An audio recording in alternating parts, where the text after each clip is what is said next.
Bueno, vamos a continuar con la clase.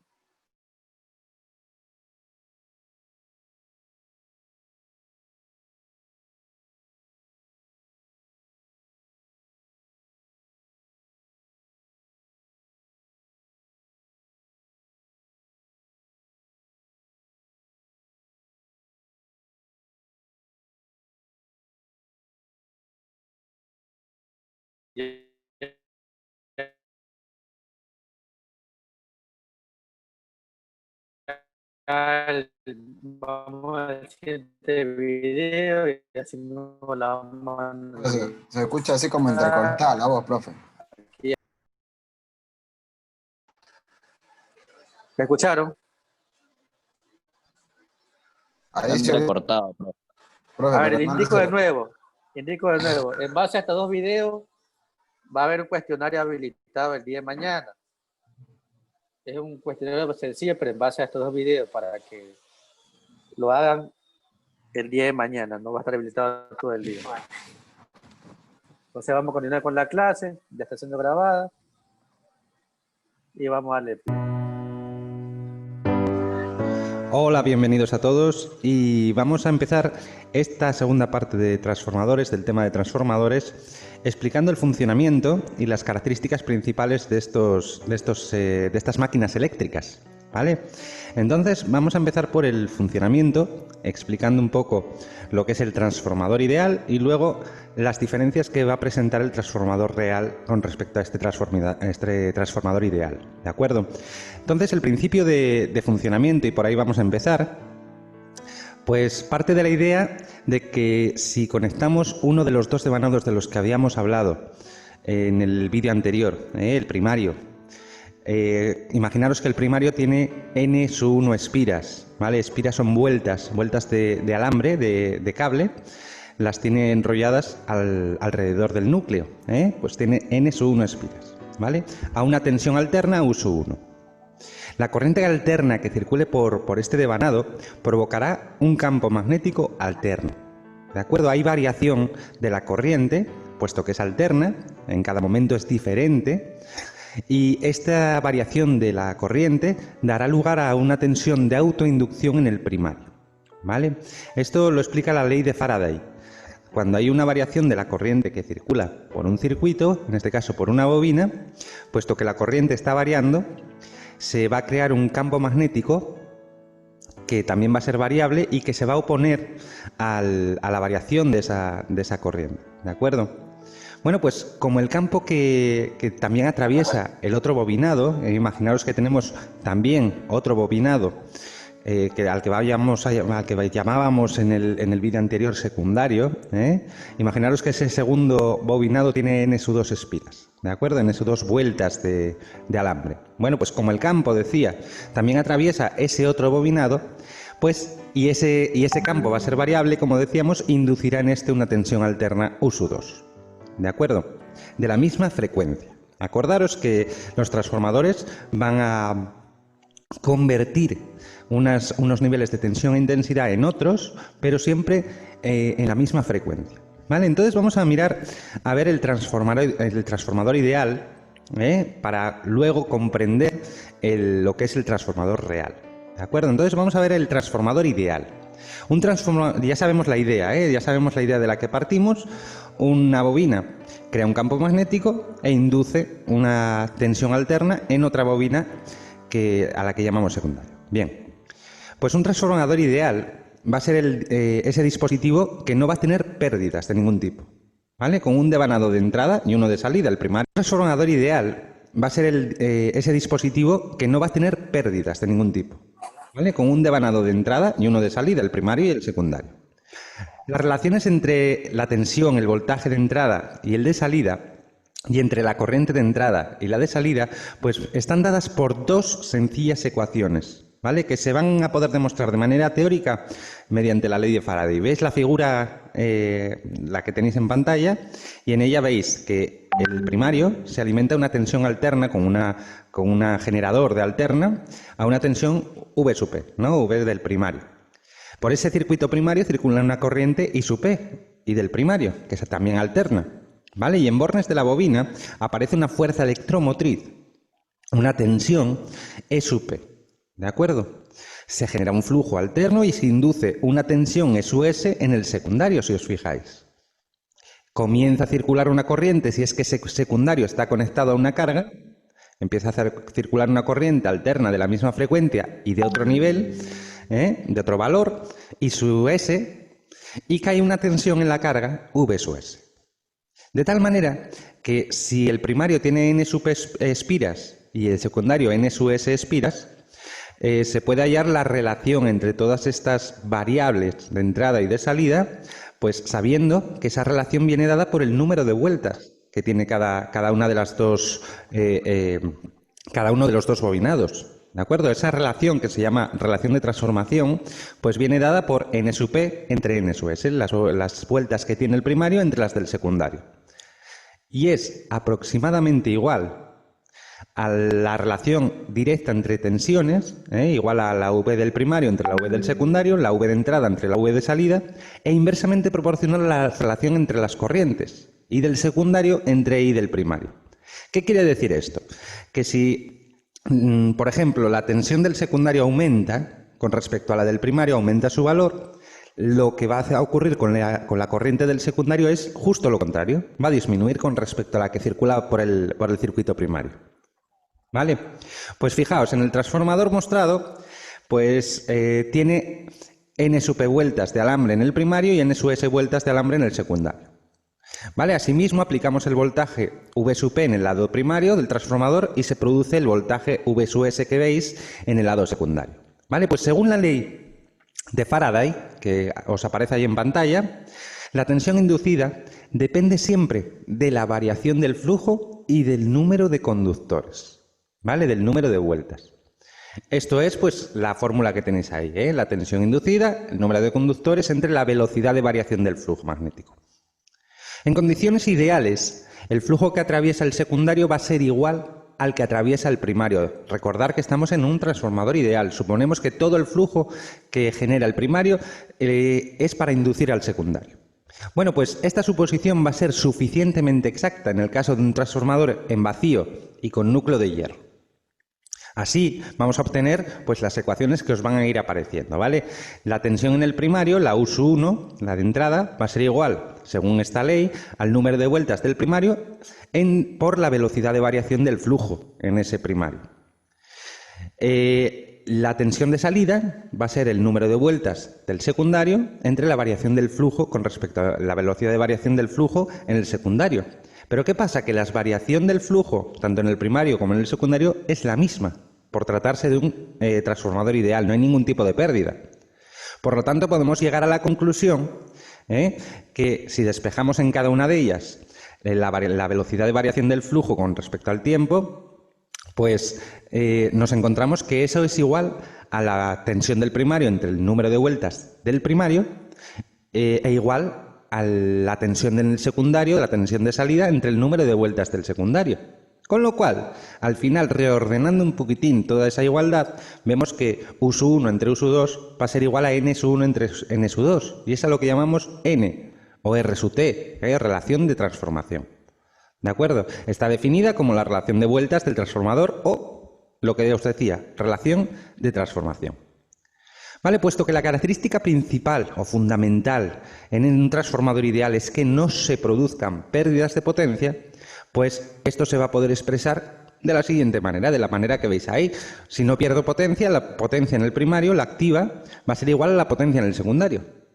Por lo tanto, ya según las ecuaciones de alterna de lo que define la potencia en el primario, ¿qué será? La tensión por la intensidad por el coseno de phi en el primario. ¿Vale? Y la potencia en el secundario, U sub 2 por I sub 2 por el coseno de phi.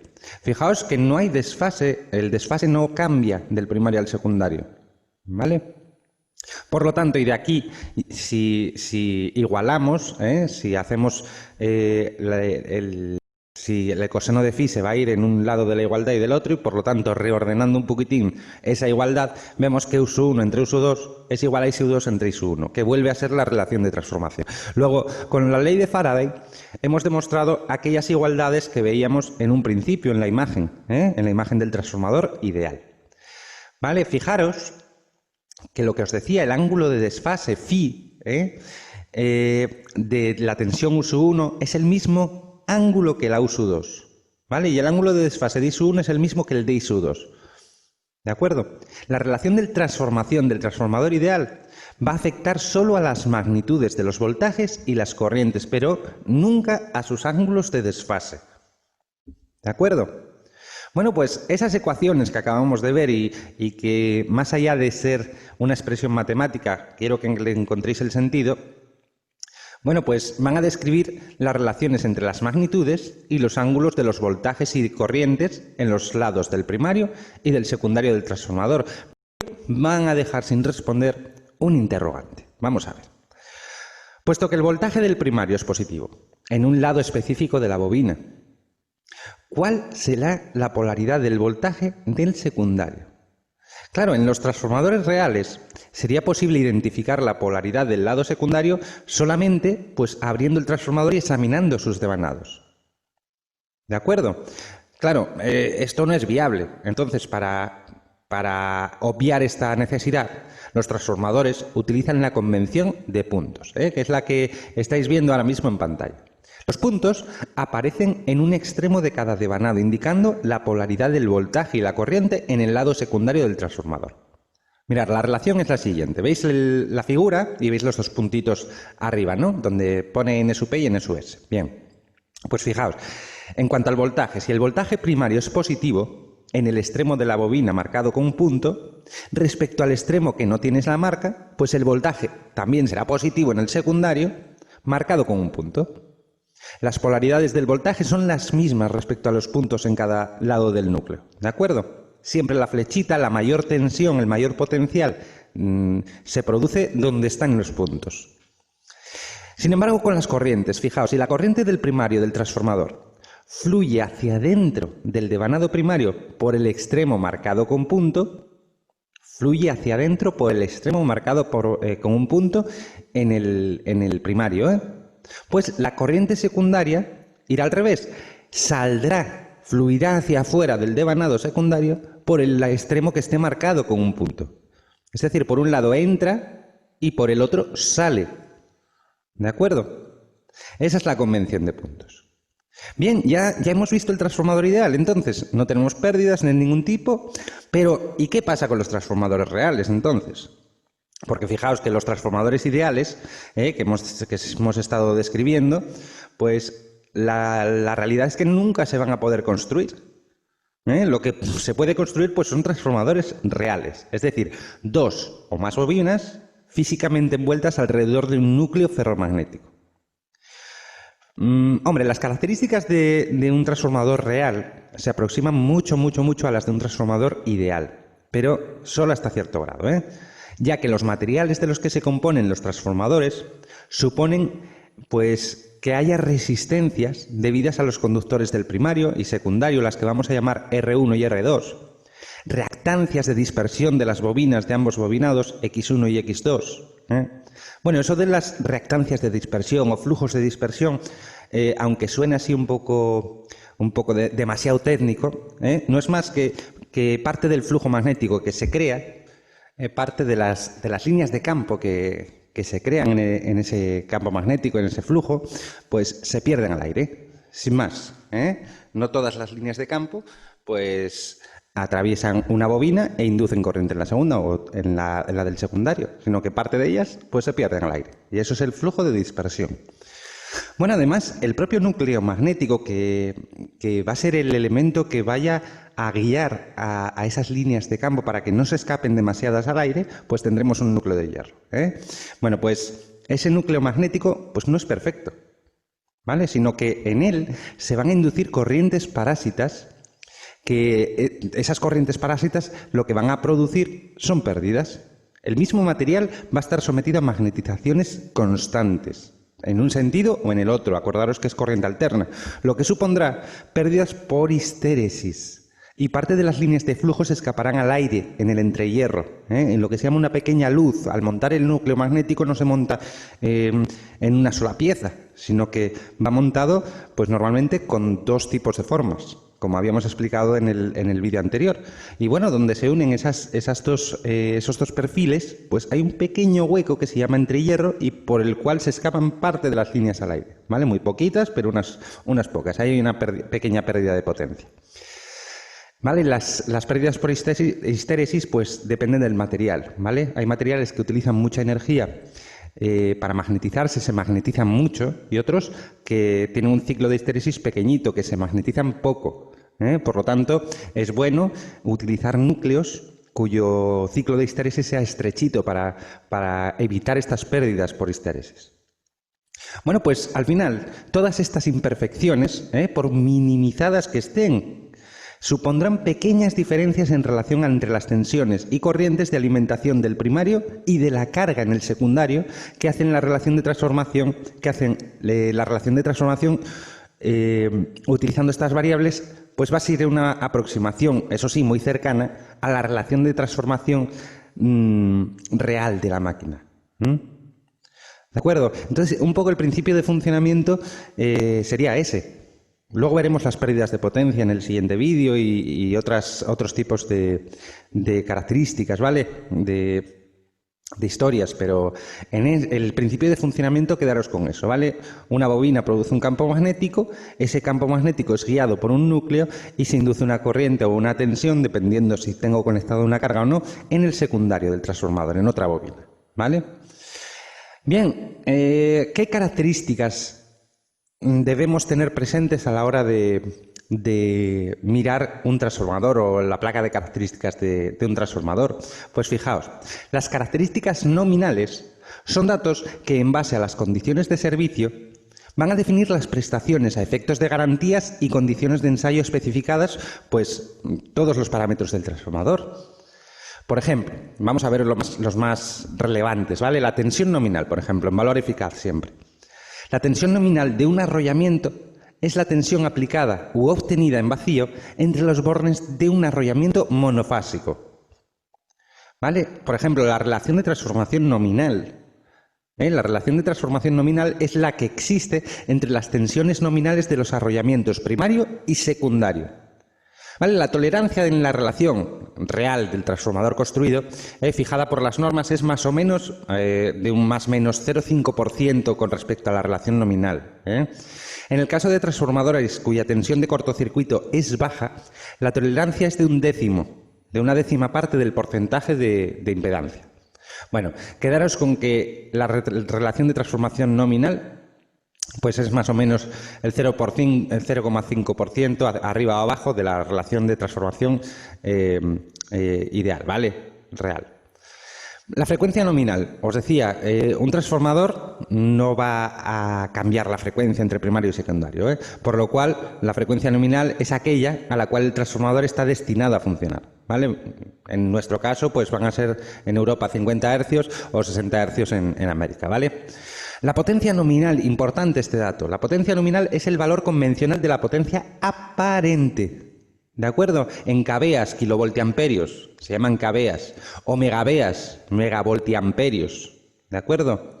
La S que estudiábamos en los triángulos de potencias en alterna, la potencia aparente, y que establece las bases para el diseño, la construcción, las garantías del fabricante y los ensayos, determinando el valor de la corriente nominal que puede circular con la tensión nominal aplicada, ¿de acuerdo? Pues con las condiciones especificadas por el fabricante, ¿vale?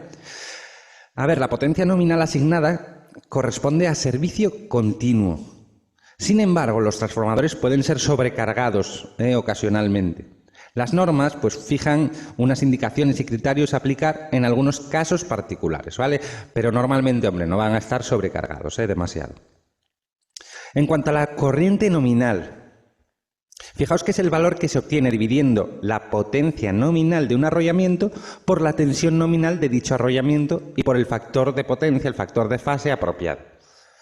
A fin de destacar el significado convencional de la definición de potencia nominal, pues fijaos que si un arrollamiento de un transformador de dos arrollamientos se le aplica su tensión nominal, y se lo carga hasta que por él circule la corriente nominal, la potencia en juego pues va a coincidir con la definida como potencia del transformador, la que aparezca en la placa de características.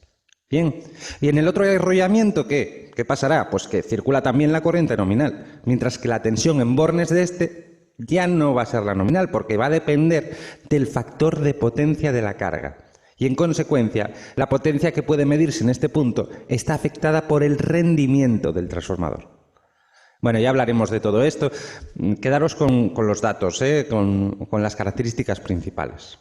Bien, bueno, luego hay una característica que podemos también mirar, que es el nivel de aislamiento, que es el conjunto de valores que caracterizan la aptitud de los arrollamientos para soportar solicitaciones dieléctricas que se presentan en servicio. Bien. Bueno, pues esto es el principio de funcionamiento y las características principales que podemos encontrar en los transformadores. ¿Vale? En el siguiente videotutorial, ya veis que estoy tratando de hacer videotutoriales de unos 20 minutos. A ver, hasta ese punto, hagamos un análisis del video que se acaba de ver, ¿no? ¿Qué datos podemos tomar en cuenta del video, Alan? Profe, que los transformadores ideales son prácticamente, se podría decir, los mejores en el sentido de que no tienen pérdida por los, ¿Ya? por los materiales con los que están fabricados y por cómo es su estructura. ¿Existen transformadores ideales? ¿Mande? ¿Existen transformadores ideales? Sí, pues. O sea, no hay un transformador ideal. O sea, no existe transformador ideal porque todo transformador tiene pérdida. El flujo magnético que ingresa en el primario no va a ser mismo que el secundario, producto de las pérdidas que indicaba aquí, que indicaba las pérdidas de histéresis que se producían en el núcleo y las pérdidas de Foucault que se producían en el conductor. ¿Qué más indicaba el video?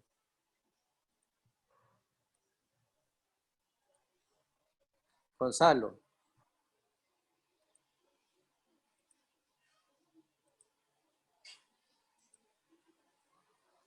¿Está ahí, Gonzalo? Jessica.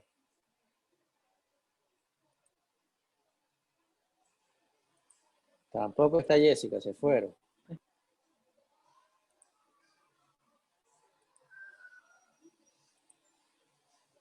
A ver, aquí aplicamos una fórmula que es muy importante, que es la llamada ley de transformación. Vamos a buscarla más atrás. En la que se toman en ciertas magnitudes de transformador. Está más atrás. Ya, aquí está. Esta fórmula que está aquí, no, esta ley que está aquí, es que la ley de transformación, que se utiliza en todo transformador, que tome en cuenta los valores de intensidad, de voltaje y número de espiras, tanto que primario que secundario. Si analizamos esta fórmula que está aquí, si se dan cuenta que el voltaje en el primario,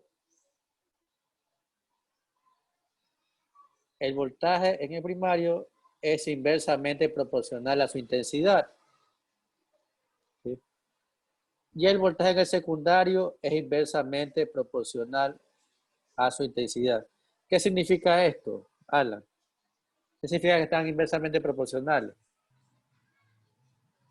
¿Cómo, profe? ¿Qué significa cuando un valor es inversamente proporcional a otro? Que no son los mismos. No, significa que cuando un valor aumenta, el otro va a disminuir. Por ejemplo, en este caso, mientras mayor sea el valor del voltaje en el primario, menor va a ser su intensidad. Y asimismo, mientras mayor sea el voltaje en el secundario, menor va a ser su intensidad. Son inversamente proporcionales. Lo que estaba, vamos a ver más adelante, aquí por ejemplo, ¿no verdad? Mira aquí.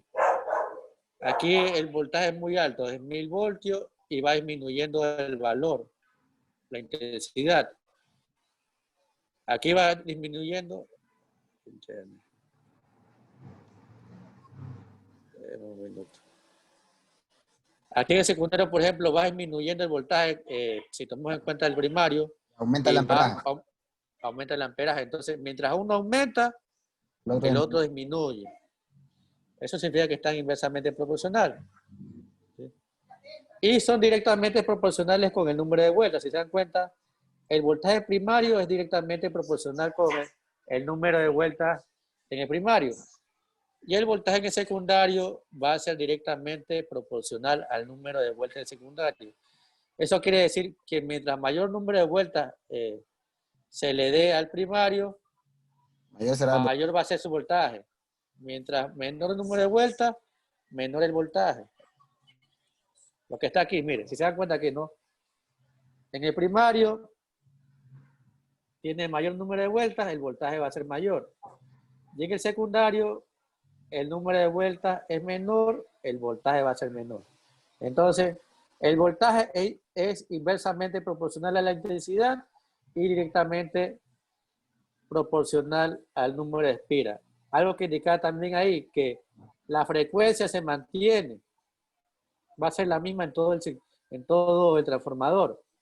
Si la frecuencia en el primario es 60 Hz, la frecuencia en la salida va a ser 60 Hz. O 50, si es en Europa, ¿no? Entonces, no existe transformador ideal, porque todo transformador tiene pérdidas. Producto del calibre conductor, pérdidas por Foucault, o si no, también pérdidas por el núcleo, que son pérdidas por histéresis. Existen fugas, ¿no? ¿Alguna pregunta hasta aquí? No, profe. Gonzalo, Jessica, si es que están ahí. No están. No, Bueno, profe. en base a esto de aquí va a haber una prueba que voy a subirla más tarde, más seguro mañana en la mañana va a estar subida todo el día. Para que la hagan, si no entienden algo de las preguntas, tienen que ver los videos, ¿no? Entonces esa va a ser la tarea del día de mañana. Y ya la siguiente clase vamos a ver cálculo, ¿no? Basado en esta fórmula que está aquí. Vamos a hacer cálculo del número de espiras, de voltaje y de intensidad del transformador. En base a esta fórmula de ley de transformación. Y después vamos a ver cálculo también de la potencia de los transformadores. Este es el caso de máquina. En el caso de control ya tenemos que igualarnos de lo que son temporizadores de la desconexión y también vamos a ver fusible y portafusible. Eso sería todo por el día de hoy. No sé si tienen alguna duda más, si está todo claro. Pueden colocar presente y ya más tarde les indico que esté subido el cuestionario para que lo puedan hacer. Si está entendido, pueden colocar presente, puede ir saliendo, nos veríamos el día miércoles. Hasta el día miércoles con todo.